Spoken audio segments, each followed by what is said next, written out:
New Year's resolutions. I got one. My this is mine. I need to stop accidentally drinking weed soda. I did it 3 times last year. That's arguably 2 times too many. Yeah, it was. Dude, first of all, it shouldn't be in the same aisle as Poppy, okay? Very confusing for a blueberry beverage lover, okay? Yeah, I did it. The last time I did it was Thanksgiving Eve. I was meeting up with my grandma at the nursing home. She was already there. I was meeting up, and I go to see her, and it was a beautiful. They have entertainment at the nursing home, and I knew something was off because they had a juggler. And I'm watching this fella juggle. I'm like, this is the best thing I've ever seen in my life. I'm like melting into the chair. I'm like, yo, we need to get this guy on television. And then, dude, if you didn't know the context, you would just think I was one of the members of the nursing home. I'm just sitting there like, wow, this is phenomenal. And he's just doing his thing, and I tell my grandma, like I tell my grandma I have to go right now. Because they had turkey before. I'm thinking it's the turkey that's hitting me right now. I'm like, yo, this strain of Butterball is strong this year. And I get out of there and I go to my car and I look in the cup holder of my car that I drove there with, and it says the can says 100 milligrams of THC. I'm like, oh my God, I am unwell right now. I Ubered home. I might be the first person in the history of people to Uber home from the nursing home. Shit was wild. It was wild.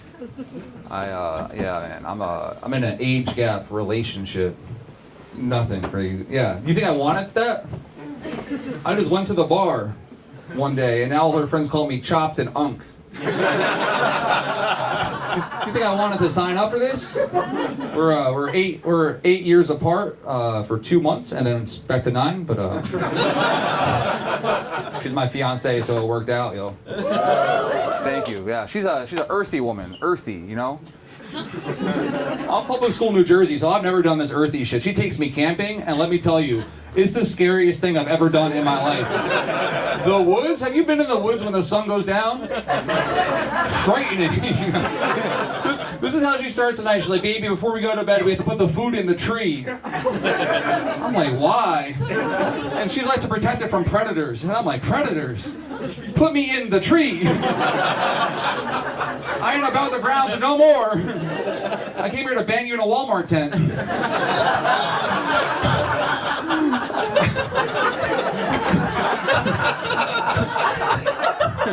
I ain't trying to fight a coyote right now.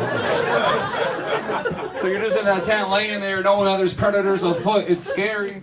You know, you're just laying there. She's out. She falls asleep fast. I'm just up there thinking, I'm like, it's me in the tent versus the world right now. She woke up one time at 3 a.m. She wakes me. She's like, baby, wake up. I think I hear footsteps outside of the tent. And you know, this is the first time in my life I ever manifested. I'm like, baby, no you don't.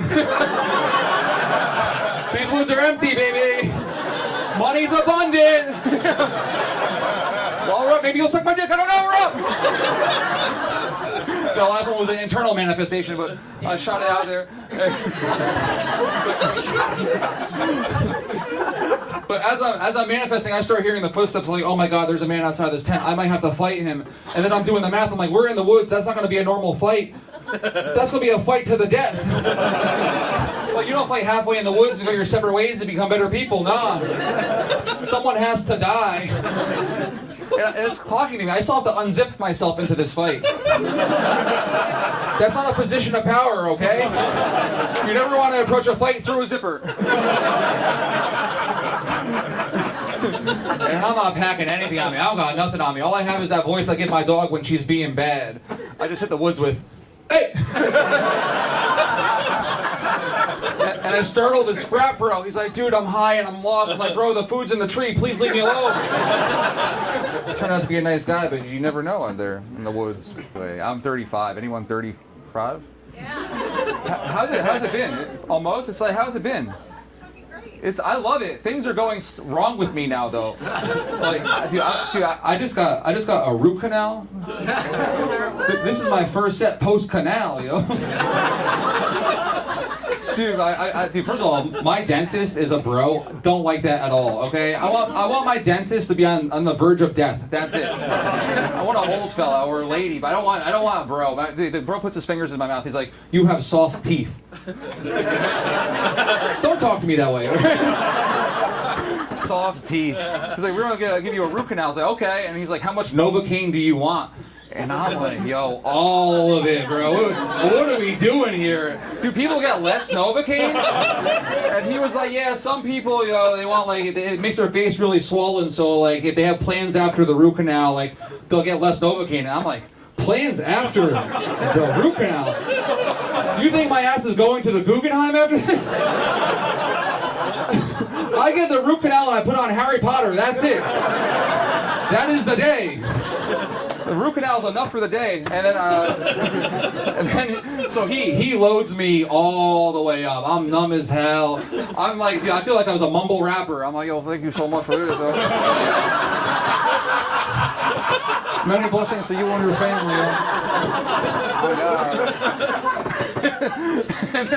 and then so my dentist is also a startup because that's happening now. And, so he lowers me back to the ceiling, and I look at the ceiling, and there's a television on there, and he's like, what do you want to watch? And he gave me 3 options. He's like, you watch Chamber of Secrets, Toy Story 2, or Saving Private Ryan. That's a crazy 3. So I was like, Toy Story 2. He's like, what? I'm like, Saving Private Ryan. And if you don't know, it's historically one of the more bloody openings of all time. They're just storming Normandy, everyone's just getting shot up, and I'm just looking at the movie. I'm like, I don't know if this is helping. Well, I got the canal and I could chew again, and thank you. I also got a colonoscopy. So what? So what? What are you?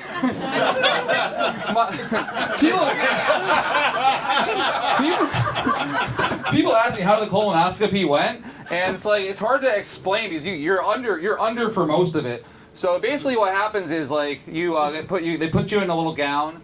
And then they roll you in and you meet your anesthesiologist, and she's like, we're gonna count down from 10 and you'll be knocked out. And she says 10, 9, and then she said, by the way, there's Mark over there, he's observing. And you just see a guy named Mark waving. How the hell are you, brother?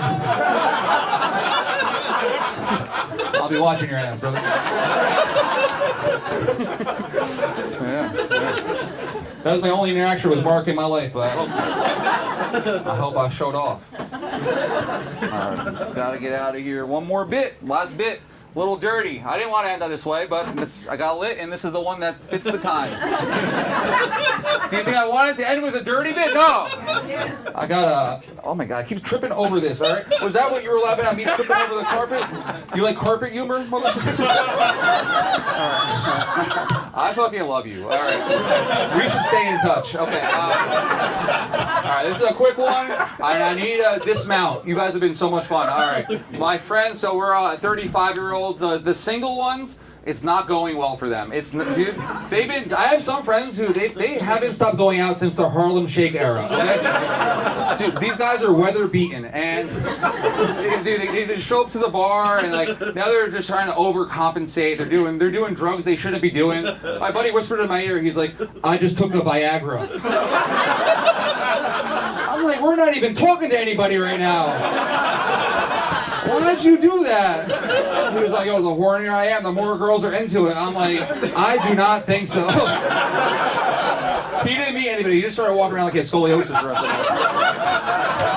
Throw the scent off. I'm Ronnie Lord, guys. Thank you. Bye.